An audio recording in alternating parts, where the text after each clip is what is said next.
This first video I'm going to show you about Vision is our attempt to replicate a Fabregas pass that happened against Barcelona this year. As you can see, there's some wedges around the defender who's in possession of the ball at the beginning of the video, and these wedges is what we're calling the vision map, and is the concept that we've created to try to create this behavior. You can see that the defender's vision map is not very big.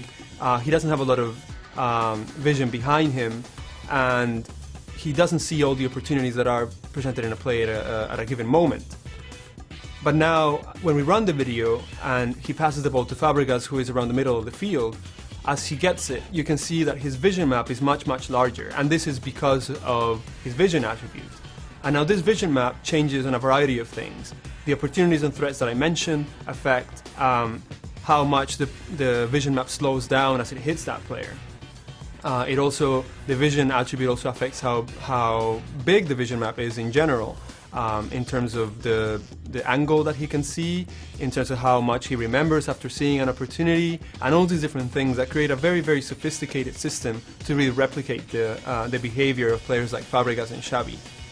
So you can see when Fabregas gets it and he's turning around, his wedges now already cover the opportunity that he's actually going to capitalize on, and that he actually did in the real life example. And this pass then creates this amazing opportunity to score.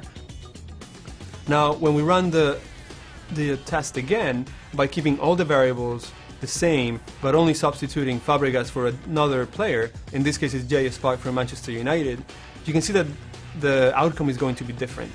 The first defender is the same, his wedges are the same, he passes it to Park, and you can see that Park's vision map is much larger than the defender, but it's not quite as big as and encompassing as Fabregas.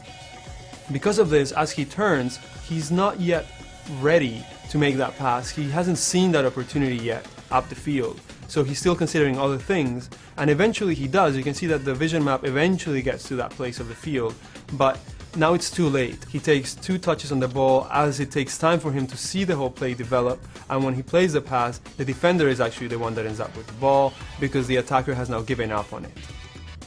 And as you can see, it's a subtle difference, but it makes a world of difference when it comes to the outcome of a play, and that's what we're going to have in this year's game.